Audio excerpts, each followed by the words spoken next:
Long before any modern TV show dared tackle race and representation, one groundbreaking 1968 sitcom quietly shattered every rule in television, from refusing laugh tracks to inspiring iconic dolls, surviving harsh criticism to accidentally predicting hip-hop culture. Julia wasn't just television history. It was a cultural earthquake, disguised as a simple nurse's story, packed with secrets that would shock even its biggest fans. Fact 1. The original title was Mama's Man. Before Julia Baker became a household name, the groundbreaking series that would change television history almost had a completely different identity. During the pre-production phase in 1967, series creator Hal Kanter and the development team at NBC were working with the proposed title Mama's Man, a name that would have fundamentally altered how audiences perceived the show's central message, focus. The original title reflected a very different creative vision for what would eventually become Julia. Mama's Man suggested a storyline centered around a mother-son relationship where the child, rather than the pioneering single mother, might have been the primary focus. This approach would have emphasized the traditional family dynamic from the perspective of young Corey Baker, potentially diminishing the revolutionary aspect of featuring Diahann Carroll as a sophisticated, independent African-American woman in the lead role. The title change from Mama's Man to simply Julia represented more than just a marketing decision. It signaled a crucial shift in the show's entire conceptual framework. By naming the series after the mother character, the creators made a bold statement about whose story they were really telling. This wasn't going to be another show about a cute kid with a parent in the background, but rather a series that would put a black woman's professional and personal journey at the center of the narrative. Hal Kanter later explained that the final title decision came after discussions with Diahann Carroll's publicist, who had suggested calling it The Diahann Carroll Show. However, Kanter rejected that idea, insisting that the show was about a black nurse and her son, not about the celebrity herself. The compromise of Julia perfectly captured the character-driven approach that would make the series so groundbreaking, focusing on the person rather than either the family dynamic or the star power behind the role. Fact 2. No laugh track revolutionary decision. In an era when virtually every television comedy relied on canned laughter to tell audiences when to find something funny, Julia made the bold and almost unheard-of decision to air without any laugh track whatsoever. This choice placed the series in extremely rare company during the late 1960s, when the laugh track had become such a standard part of television production that most viewers couldn't imagine a comedy show without it. The decision to eliminate the laugh track wasn't just about audio preferences but represented a complete departure from traditional sitcom production methods. Julia became television's first half-hour dramedy filmed with a single camera setup and no live studio audience, creating an entirely new format that wouldn't become common until decades later. While shows like I Love Lucy and The Honeymooners were filmed in front of live audiences whose genuine laughter was recorded, and other series used artificial laugh tracks added in post-production, Julia chose neither approach. This revolutionary production style allowed the show to tackle serious social issues and emotional moments without the awkward interruption of inappropriate laughter. The absence of a laugh track gave scenes about racism, single parenthood, and workplace discrimination the gravity they deserved, while still maintaining the show's lighter comedic elements. The format enabled a more naturalistic storytelling approach that felt closer to real life than the heavily staged feel of traditional sitcoms. The laugh track decision also reflected the show's broader mission to present African-American characters in a more authentic and dignified way. By removing the artificial prompts that told viewers when something was supposed to be funny, the creators allowed the humor to emerge naturally from the characters and situations rather than relying on broad comedy that might reinforce negative stereotypes. This approach helped establish Julia as a more sophisticated and respectful portrayal of black family life on television. Fact 3. Laugh track added later against creators' intent. Nearly 2 decades after Julia ended its original run, 21st Century Fox Television made a decision that completely betrayed the show's groundbreaking artistic vision by adding an artificial laugh track to every episode when they reissued the series for syndication and cable rebroadcasts in the late 1980s. This corporate choice fundamentally altered how new audiences would experience the show, transforming what had been a sophisticated dramedy into something that felt like a conventional sitcom.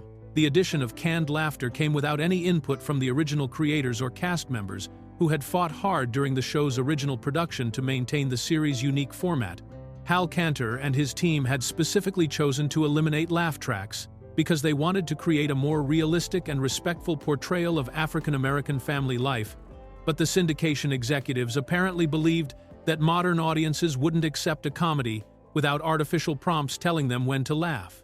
This decision created a jarring disconnect between the show's serious subject matter and the inappropriate laughter that now accompanied scenes dealing with racism, grief, and social issues.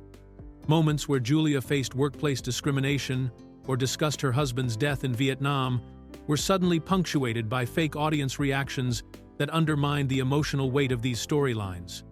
The laugh track also changed the pacing of conversations, as the original episodes had been edited and performed without pauses for audience reaction. The syndication version essentially created two completely different versions of the same show, with the original broadcast episodes representing the creator's true artistic intent and the later syndicated versions offering a watered-down experience that missed the point of what made Julia so revolutionary.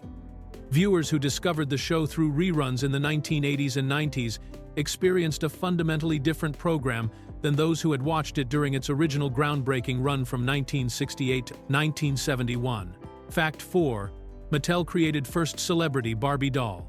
The popularity of Julia on television was so significant that it inspired Mattel to break new ground in the toy industry by creating the Julia doll in 1969, marking one of the company's very first attempts at making movie star and famous people portrait dolls. This groundbreaking decision came at a time when Barbie dolls were typically generic fashion dolls rather than representations of real celebrities, making the Julia doll a pioneering example of what would later become a major category in toy manufacturing. Mattel released two distinct versions of the Julia doll to capture different aspects of Diahann Carroll's character and appeal. The first version featured the innovative twist-and-turn waist mechanism that allowed children to pose the doll in more dynamic positions, while the second was a talking doll that represented one of the early experiments in interactive toy technology. Both versions were carefully designed to reflect Diahann Carroll's elegant appearance and sophisticated style, with particular attention paid to facial features and hairstyling that would authentically represent an African American woman. The Julia doll used the same facial sculpt as Christy, another African American doll that Mattel had introduced in 1968, but the Julia version was specifically marketed as a portrait of the television character. The doll came dressed in Julia's iconic white nurse uniform, complete with tiny buttons, a metal badge, and a perching nurse's cap that reflected the character's professional role on the show. This attention to occupational detail was unusual for fashion dolls of the era, which typically focused on glamorous evening wear rather than work uniforms. The creation of the Julia doll represented a significant cultural moment, as it provided African American children with a positive role model toy that reflected both professional achievement and mainstream television success. The doll's release also coincided with Diahann Carroll's introduction of the product in the October 1969 issue of Ebony magazine, further cementing the connection between the television show and its toy representation. Fact 5. The talking doll spoke in Carroll's voice. What made the talking Julia doll truly extraordinary was that Mattel went to the unprecedented lengths of recording Diahann Carroll's actual voice for the toy, creating an authentic connection between the television character and the doll that children could hold in their hands. This was a remarkable technological and marketing achievement for 1969, when most talking toys used generic voice actors or simple mechanical sounds rather than featuring the actual celebrity's voice. The talking Julia doll came programmed with 6 different phrases that Carroll had personally recorded, including, "Hi, my name is Julia," which served as the doll's signature greeting to children. Other phrases included, "Nursing is great fun," which reflected the character's professional pride, and "We sure have a lot of fun," which captured Julia's optimistic personality from the television show. The doll also said, "I love the new dress styles," and "What shall I wear on my show?" which connected directly to the fashion-forward nature of both the character and the Barbie doll line itself. One of the most intriguing phrases the doll spoke was, "Would you like to be an actress?" which seemed to blur the lines between the fictional character of Julia Baker and the real-life career of Diahann Carroll herself. This question suggested that the doll was encouraging children to pursue their own dreams in entertainment, making it both a toy and a source of career inspiration for young African-American girls who rarely saw themselves represented in mainstream media. The technology required to capture and reproduce Carol's distinctive voice in a small doll was quite advanced for its time, involving miniaturized recording mechanisms that had to be durable enough for children's play while maintaining clear sound quality. The fact that Carol took the time to personally record these phrases demonstrated her commitment to the positive representation that both the television show and the doll were meant to provide for children across America. Fact 6. Gil Scott. Heron called Julia a cartoon. One of the most cutting criticisms of Julia came from an unexpected source when influential poet and musician Gil Scott Heron included a devastating reference to the show in his legendary 1970 spoken word piece, "The Revolution Will Not Be Televised." In the song, Scott Heron grouped Julia together with Bullwinkle, the animated moose character from the children's cartoon show, suggesting that both were equally unrealistic representations that had no place in serious discussions about social change. Scott Heron's comparison was particularly harsh because Bullwinkle was literally a cartoon character, meaning he was essentially calling Julia Baker a fictional caricature, rather than an authentic portrayal of African-American life. This reference appeared in a line where Scott Heron was mocking various television shows and commercial products that he felt were distracting people from real revolutionary action and genuine social progress. The criticism reflected a broader debate within the African-American community about whether Julia was helping or hurting the cause of civil rights. Many activists and intellectuals felt that the show presented an unrealistically comfortable version of Black life that ignored the harsh realities of poverty, discrimination, and urban struggles that most African Americans were facing during the late 1960s. They argued that Julia's middle-class lifestyle and integrated apartment building were so far removed from typical Black experiences that the character might as well have been a fantasy. Scott Heron's artistic critique carried significant weight because he was known for his uncompromising political commentary and his ability to capture the frustrations of the Black community through his poetry and music. By placing Julia in the same category as a children's cartoon character, he was making a statement about what he saw as the show's failure to address real issues or provide meaningful representation for African Americans who were fighting for equality and justice during a turbulent period in American history. Fact 7. Creator made show to atone for Amos and Andy. The creation of Julia was deeply personal for series creator Hal Kanter, who was haunted by his involvement in one of television's most problematic shows and was determined to use his career to make amends for past mistakes.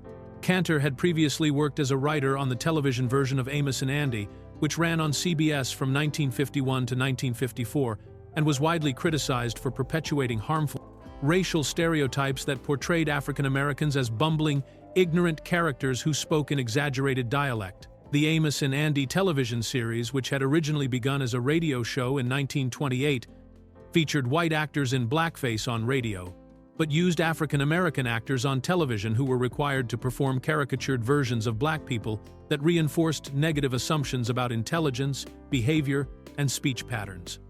The show was eventually canceled due to pressure from civil rights organizations and growing awareness of how damaging these portrayals were to the African American community and to society's understanding of racial issues. Kanter carried the weight of his participation in that harmful project for years, and his guilt became a driving force behind his desire to create something that would present African Americans in a completely different light.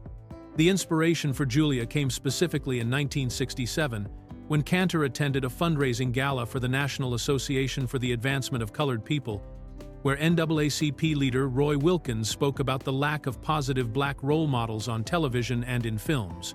This direct challenge from civil rights leadership motivated Kanter to develop a show that would feature sophisticated, educated, and dignified African American characters who defied every stereotype that Amos and Andy had promoted. Julia became Kanter's attempt at redemption, representing his commitment to using his position in the entertainment industry to create positive representation rather than perpetuate harmful images that had done real damage to how society viewed African Americans. Fact 8. Carol called her character a white Negro. In a moment of startling honesty during 1968, Diahann Carroll herself acknowledged the controversy surrounding her groundbreaking show by making a comment that would become one of the most quoted criticisms of Julia's approach to racial representation. Speaking candidly about her character, Carol stated, "At the moment we're presenting the white Negro, and he has very little negroness." A remarkably direct assessment that revealed her own awareness of the show's limitations and the compromises that had been made to get it on television. Carol's use of the provocative term white Negro reflected the intense debate that was happening within the African American community about whether Julia was truly representing black experiences or simply offering a sanitized version that would be acceptable to white audiences. Her comments suggested that Julia Baker had been stripped of cultural elements, speech patterns, community connections, and social realities that would have made the character feel authentically African American to viewers who were living those experiences themselves. This self-critique was particularly significant because it came from the star of the show, demonstrating that Carol was not blind to the criticisms being leveled against the series by civil rights activists and members of the black community. Her willingness to acknowledge these concerns publicly showed that she understood the complex position she was in as both a pioneer breaking barriers and a performer working within a system that still had serious limitations about how it portrayed African American life. Carol's comment also revealed the difficult balance she had to strike between creating opportunities for positive representation and working within the constraints of what network television was willing to broadcast in the late 1960s. Her frank assessment suggested that she viewed Julia as a necessary first step rather than a perfect solution, acknowledging that compromises had been made while hoping that the show would open doors for more authentic portrayals in the future. Fact 9. Child stars formed intense mother-son bond. The relationship between Diahann Carroll and young Mark Kopech, who played her son Corey on the show, developed into something far more profound than a typical professional actor partnership, creating a genuine surrogate mother-son bond that extended well beyond the television studio.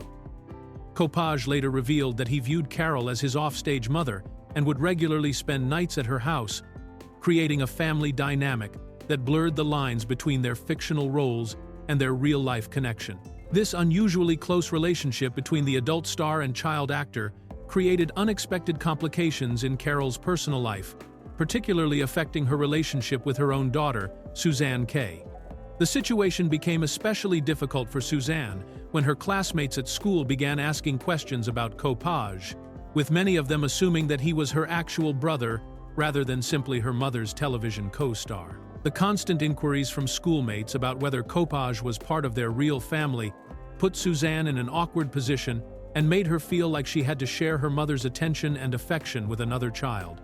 Carol herself acknowledged in her autobiography that the intensity of her bond with Kopech created tension within her own household, as Suzanne understandably felt displaced by the presence of another child who was receiving so much of her mother's time and emotional energy. The situation reached a point where Suzanne complained directly to her mother about having to essentially share her family life with Kopech, expressing frustration that was completely justified given the circumstances. The close relationship between Carol and Kopech eventually suffered and was cut off, as Kopech later described it, partly due to the family tensions it created, and partly because Kopech's father and Carol did not always see eye to eye on various matters. Kopech admitted that this separation was traumatic for him, since he had genuinely come to view Carol as a maternal figure during some of his most formative years. Fact 10. Carol nearly had a nervous breakdown. The enormous pressure that Diahann Carroll faced as the star of television's first non-stereotypical African-American sitcom took such a severe toll on her mental health that Mark Kopech, her young co-star, later revealed she was on the verge of having a nervous breakdown during the show's run. This emotional crisis stemmed from the relentless criticism Carol received from within the African-American community, where many activists and intellectuals argued that the show was not black enough to represent authentic African-American experiences during such a turbulent period in civil rights history. Carol found herself caught in an impossible position where she was simultaneously breaking barriers as a pioneering African-American actress while being attacked by members of her own community who felt that her character's middle-class lifestyle and integrated environment failed to address the real struggles that most black families were facing in the late 1960s. The criticism was particularly harsh because it came at a time when the civil rights movement was intensifying and many felt that any representation of African American life on television should directly confront issues of poverty, discrimination, and social injustice. According to Kopaj, who witnessed Carol's struggles firsthand during their close working relationship, the constant barrage of negative feedback created an atmosphere where Carol was receiving all kinds of pressure that threatened to overwhelm her emotionally and professionally. The criticism was especially painful because it suggested that Carol's groundbreaking achievement was actually harmful to the cause of African American advancement, turning what should have been a moment of celebration into a source of deep, personal anguish. Despite the intense psychological pressure, Kopaj noted that Carol maintained her professionalism on set and continued to treat everyone with grace and respect, even as she was dealing with the internal turmoil caused by being criticized for a role that was supposed to represent progress and positive change for African American representation in entertainment. Fact 11. Pilot filmed full year before pickup. In an extremely unusual move for television production, the pilot episode of Julia was filmed in October 1967. But NBC didn't officially pick up the series until a full year later, creating one of the longest delays between pilot production and series pickup in television history. This extended waiting period was highly uncommon in the industry, where pilots are typically either approved for series production within a few months or rejected outright, making Julia's year-long limbo a rare occurrence that reflected the network's uncertainty about how to handle such a groundbreaking show. The lengthy delay likely stemmed from NBC's nervousness about being the first major network to feature an African-American woman in a leading role that wasn't based on racial stereotypes. During 1967 and early 1968, television executives were extremely cautious about content that might be considered controversial, especially anything related to race relations during a period when the civil rights movement was creating significant social and political tension across the country. The timing of the pilot's production was also significant because it coincided with major events in American civil rights history, including the assassination of Dr. Martin Luther King Jr. in April 1968, which may have influenced NBC's decision-making process about whether to move forward with a show featuring African American characters. Network executives were likely concerned about audience reactions, advertiser support, and potential backlash from viewers who might not be ready for this type of representation on primetime television. During this year-long waiting period, Diahann Carroll and the other cast members had to remain available for the potential series while pursuing other projects, creating professional uncertainty for everyone involved. The eventual pickup of Julia for the 1968 fall season demonstrated that NBC ultimately decided the cultural moment was right for this type of groundbreaking television, but the extended delay revealed just how much deliberation went into making that historic decision. Fact 12. Civil Rights Act written into storyline. Julia made television history by becoming one of the first sitcoms to directly reference the Civil Rights Act of 1964 in its storyline, demonstrating how the show was willing to tackle real legal and social issues rather than avoiding contemporary civil rights topics.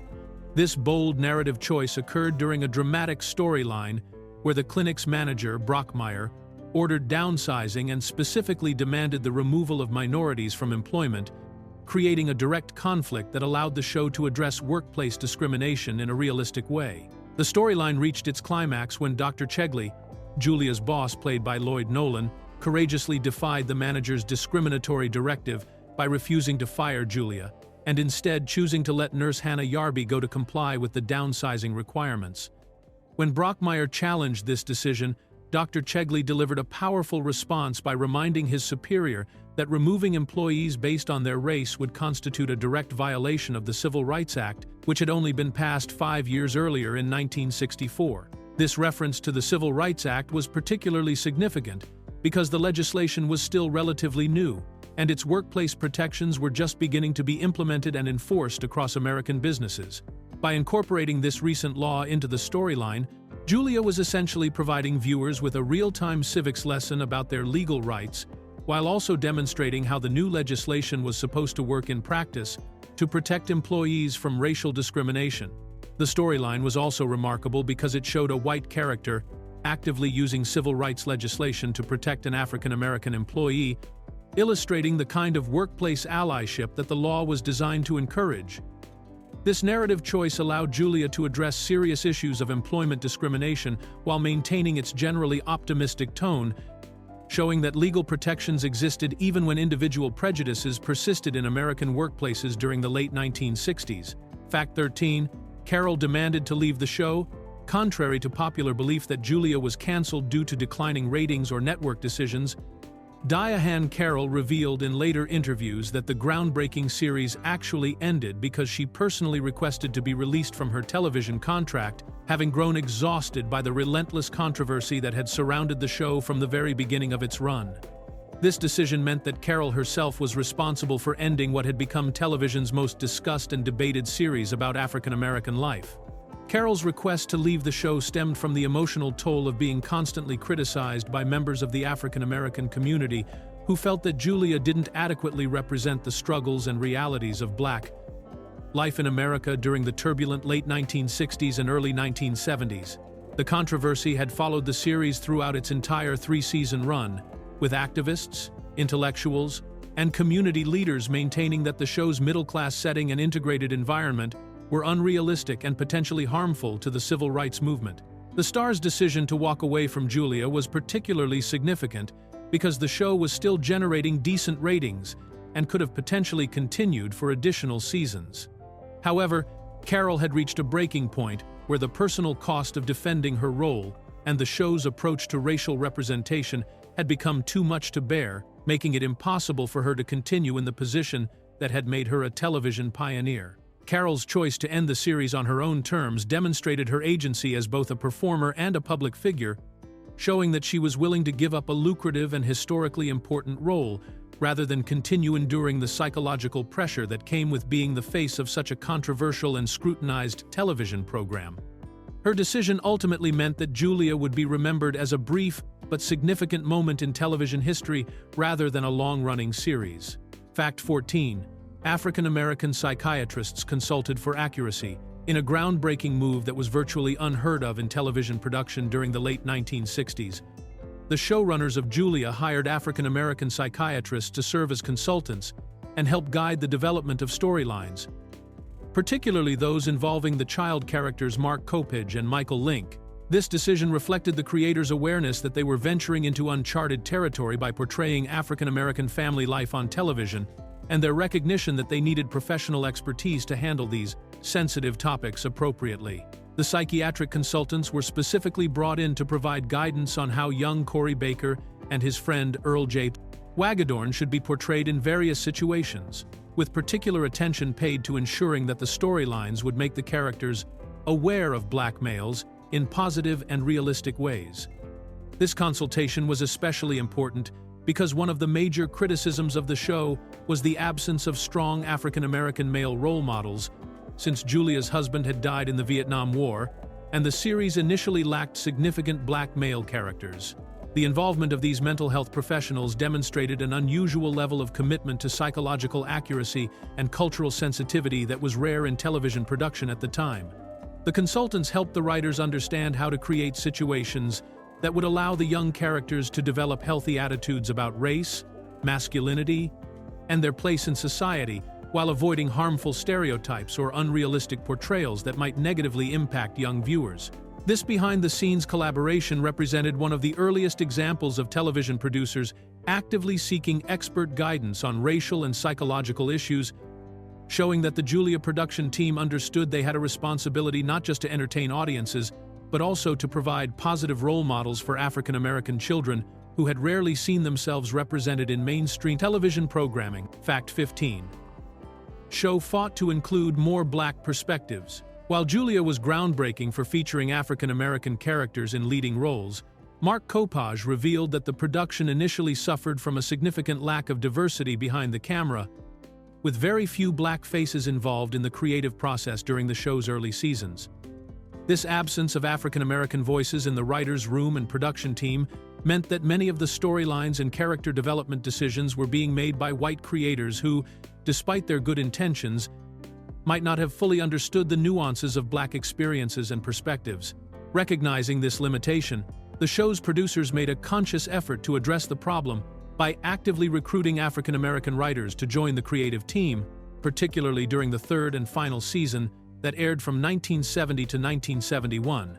According to Copage, this change represented a direct response to ongoing criticism about the show's authenticity and the creator's genuine desire to improve the quality and accuracy of the African American representation on screen. The addition of Black writers to the production staff was significant because it brought authentic voices into the storytelling process who could draw from their own lived experiences to create more realistic dialogue, situations, and character reactions. These writers could provide insights into African American culture, family dynamics, and social issues that white writers, no matter how well-meaning, simply couldn't access from their own backgrounds and experiences.